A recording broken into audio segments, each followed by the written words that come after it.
నమస్తే, welcome to Suman TV.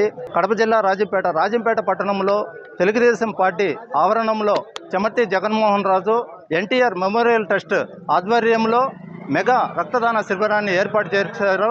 ఈ కార్యక్రమంలో పెద్ద ఎత్తున నాయకులు, కార్యకర్తలు, యువకులు, ప్రజలు పాల్గొని రక్తదానాన్ని చేసి నారా లోకేష్కు జన్మదిన శుభాకాంక్షలు తెలియజేశారు. మిగతా విషయాలను వారి మాటల్లో తెలుసుకునే ప్రయత్నం చేద్దాం. రాష్ట్రం చాలా ఇబ్బందుల్లో ఉండి ఓ పక్క రాక్షస పాలన ఎదుర్కొంటూ ఉన్నటువంటి పరిస్థితుల్లో ప్రభుత్వాన్ని విమర్శిస్తే ప్రజలను కూడా చంపేటటువంటి దారుణమైనటువంటి పరిస్థితిలో లోకేష్ బాబు గారు మొక్కమోనటువంటి ధైర్యంతో ఎన్ని ఇబ్బందులు సృష్టించినా తన పాదయాత్రతో రాష్ట్రం మొత్తం మీద తిరిగి ప్రజలందరిలో ఒక భరోసా ఇచ్చి మేమున్నాము, మా పార్టీ ఉంది, చంద్రబాబు నాయుడు గారి సారథ్యంలో కూటమి ప్రభుత్వంలో మీకు మంచి సుపరిపాలన తీసుకొచ్చి మీ బ్రతుకులు బాగు చేస్తామన్నటువంటి ఒక సందేశాన్ని ఇస్తూ యువగళం పాదయాత్ర పూర్తి చేశారు.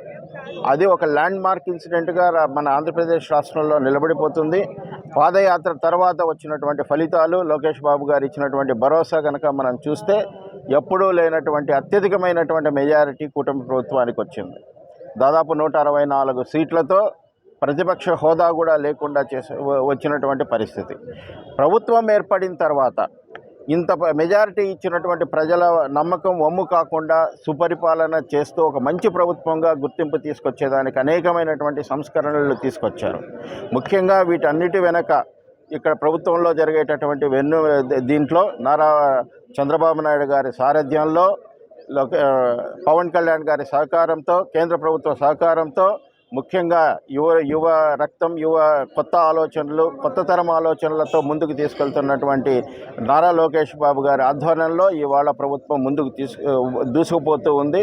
1.5 సంవత్సర కాలంలోనే దాదాపు 95% చెప్పినటువంటి హామీలని, చెప్పనటువంటి హామీలని అవసరాలకు అనుగుణంగా పేద ప్రజల్ని, రాష్ట్రాన్ని ఆదుకుంటూ ముందుకు వెళ్తూ ఉంది.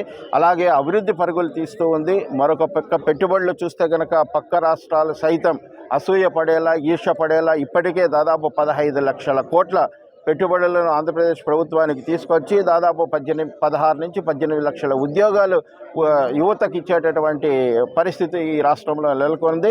కాబట్టి వారి జన్మదినం అనేటువంటిది మా అందరికీ పండుగ. ఆంధ్రప్రదేశ్ రాష్ట్ర ప్రజలు కూడా తమ భవిష్యత్తు నేత యొక్క పుట్టినదినాన్ని మరింత ఘనంగా జరుపుకుంటూ ఉన్నారు. అందులో ఈరోజు ఎక్కడ కూడా మా పార్టీ కూడా మా నాయకుని యొక్క ఆదేశాల మేరకు ఎక్కడ కూడా హంగామా లేకుండా కేవలం సేవా కార్యక్రమాలు మాత్రమే చేపట్టదలిచాము. అందులో భాగంగా ఇక్కడ మెగా రక్తదాన శిబిరం ఏర్పాటు చేయడంతో పాటు స్కూళ్ళకి వెళ్ళి మా నాయకులు అందరూ కూడా పేద విద్యార్థులకు అందుబాటులో వాళ్ళ చదువుకు ఎంతో సహాయపడేగా బుక్కులు లాంటివన్నీ కూడా సహాయం చేయబోతున్నారు. అట్లాగే పేదలకు అన్నదాన కార్యక్రమం లాంటివన్నీ కూడా విస్తృతంగా ఇవాళ రాజంపేటలో స్వచ్ఛందంగా తెలుగుదేశం పార్టీ నాయకులు, కార్యకర్తలు, ప్రజలందరి యొక్క సహకారంతో, మద్దతుతో విరివిగా జరుపుకుంటూ ఉన్నారు.